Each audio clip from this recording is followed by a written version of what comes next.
স্বাস্থ্য বীমা যোজনা নিয়ে গুরুত্বপূর্ণ আপডেট। মুখ্যমন্ত্রী স্বাস্থ্য বীমা যোজনা কি রয়েছে এই প্রকল্পে, কারা পাবে এই প্রকল্পের সুবিধা, ডিটেলস দেখে নেওয়া যাক। কারা পাবে আর কারা পাবে না। প্রকল্প সম্পর্কে ডিটেলস আমি বলছি, তারপর আমি দেখাচ্ছি কারা পাবে এই প্রকল্পের সুবিধা, কারা পাবে না। এই প্রকল্পে কি কি রয়েছে?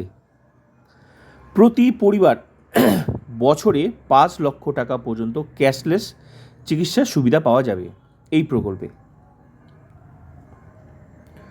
আয়ুষ্মান ভারতের তালিকাভুক্ত হাসপাতালগুলিতেও সম্পূর্ণ ক্যাশলেস চিকিৎসা করানো যাবে এই প্রকল্পে।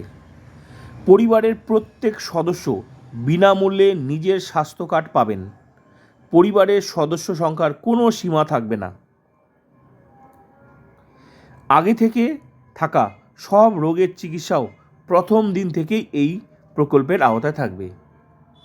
প্রকল্প সম্পর্কে আমি ডিটেলস দেখালাম।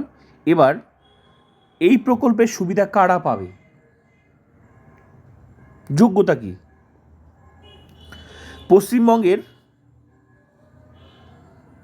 পশ্চিমবঙ্গের স্থায়ী বাসিন্দারা যারা বর্তমানে স্বাস্থ্যসাথী প্রকল্পে রয়েছেন এবং আয়ুষ্মান ভারতের আওতায় নেই, তারাই এই প্রকল্পের সুবিধা পাবে।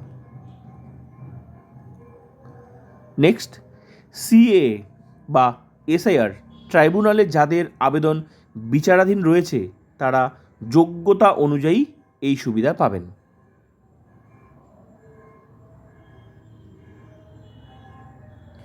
কারা এই প্রকল্পের আওতায় থাকবেন না, কারা পাবে না এই প্রকল্প থেকে প্রকল্পের সুবিধাগুলো?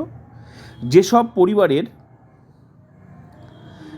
পরিবারের বার্ষিক আয় বছরে 8 লক্ষ টাকার বেশি, তারা কিন্তু এই প্রকল্পের সুবিধা পাবেন না। বছরে 8 লাখ টাকা ইনকাম হলেই, তার বেশি হলেই কিন্তু 8 লাখ টাকার বেশি ইনকাম হলেই এই প্রকল্পের সুবিধা পাওয়া যাবে না। সরকারি কর্মচারী, পিএসইউ কর্মী, পেনশনভোগী যারা ইতিমধ্যে অন্য স্বাস্থ্য প্রকল্প বা চিকিৎসা ভাতা পান, তারা পাবেন না। 70 বছর বা তার বেশি বয়সী প্রবীণ নাগরিক হলে পাবেন না, ওনাদের জন্য অন্য প্রকল্প আছে। তো প্রকল্প সম্পর্কে আমি ডিটেলস দেখালাম, কারা পাবেন আর কারা পাবেন না।